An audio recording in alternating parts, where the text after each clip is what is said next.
গরুর মাংসের আচারের কথা শুনেছি, কিন্তু ব্রয়লার মুরগির আচারের কথা কি কোনোদিন শুনেছেন? আসসালামু আলাইকুম সবাইকে, আশা করি সকলে ভালো আছেন। আমি সন্ধ্যা নতুন ব্লগ নিয়ে চলে আসলাম। আপনাদের সাথে আজকে শেয়ার করব ব্রয়লার মুরগির আচার। অনেকদিন থেকে শুধু চোখে পড়ছি গরুর মাংসের আচার, তো আমি ভাবলাম একটু ভিন্ন রকম করে করা যায় ব্রয়লার মুরগির আচার। এই ব্রয়লার মুরগির আচারও কিন্তু দুর্দান্ত স্বাদের, বুঝতেই পারবেন না যে কি খাচ্ছেন, এত মজারে ভাই কি আর বলবো। যারা ব্রয়লারের মাংস দেখে গাগুলান, এভাবে ব্রয়লার মুরগির আচার দিয়ে ভাত খেলে নিমেষে এক হাঁড়ি ভাত শেষ করে ফেলবেন, বুঝতেই পারবেন না যে কি খাচ্ছেন। তো চলে আসি রান্না বান্নায়। একটি পোল্ট্রি মুরগির মাংস দেখেন একটু ছোট ছোট সাইজ করে কেটে নিয়েছি, এবার ভালোভাবে ধুয়ে নিচ্ছি। এবার মুরগির গায়ে হলুদ দিব, শুধু লবণ আর হলুদ দিয়ে শুধু মাখিয়ে নেব। এরপর এর সাথে একটি লেবু চিপে দেবো। লেবু চিপে দেওয়ার কারণে কিন্তু ঘ্রাণটা একটু অন্যরকমই হয়, এমন সুন্দর একটা স্মেল আসে। তারপর ভালোভাবে নেড়ে চেড়ে মাখিয়ে নেব, যত ভালোভাবে মাখিয়ে রাখতে পারেন আর কি। আধ ঘন্টা রেখে দিলে ভালো হয়। তারপর আমার সময় ছিল না, তার জন্য সেভাবে চড়ে দিলাম। এখানে কিন্তু ভুলেও একটু তেলও দেওয়া যাবে না বা একটু পানিও দেওয়া যাবে না, এভাবে নেড়ে চেড়ে রেখে দিতে হবে। আপনাদের ভাইয়া শুধু বলছে যে কি যে রান্না করছো তুমি, এভাবে তো কোনোদিন আমি মাংস খাই না। তারপর এদিকে মাংসকে আমি ঢাকনা রেখে এখানে জিরা আর গরম মশলা পিষে নিচ্ছি। সব মশলা পিষায় আছে, শুধু এগুলো ছাড়া মশলাগুলো ভালো মতো পিষে নিচ্ছি।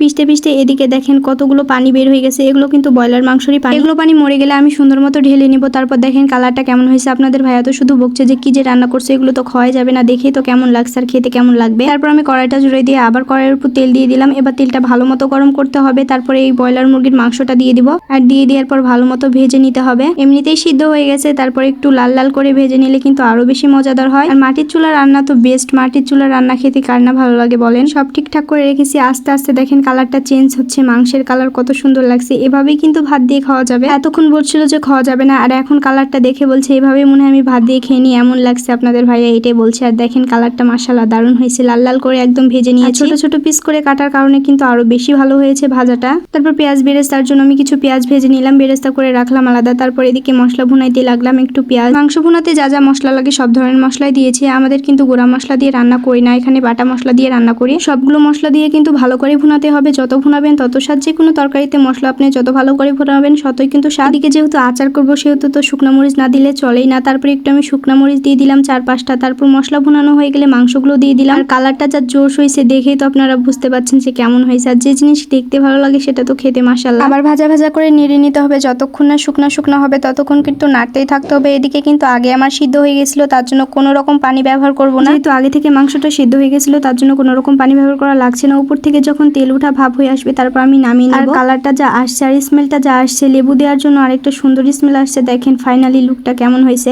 তারপর আগে থেকে ভেজে রাখা বেরেস্তাগুলো আমি সুন্দর মতো দিয়ে দিলাম। দেখে তো দারুণ লাগছে, ডেকোরেশনটা কেমন হয়েছে অবশ্যই বলবেন। ফাইনালি আমার মুরগির মাংস আচার করা হয়ে গেছে, দেখে তো দারুণ লাগছে, খেতে অনেক মজা হবে। 2টা রুটি নিয়ে আমি একাই খেতে বসে গেছি, দেখে তো লোভ সামলানো যাচ্ছে না, এত মজা হয়েছে। আর খেয়ে তো আমি অবাক যে এত মজা হয় কি করে, বোঝাই যাচ্ছে না কিসের মাংস খাচ্ছি, এত মজা হয়েছে। আজকে খেতে খেতে বিদায় নিচ্ছি। ভিডিওটা ভালো লাগলে অবশ্যই কমেন্টে জানাবেন। আল্লাহ হাফেজ।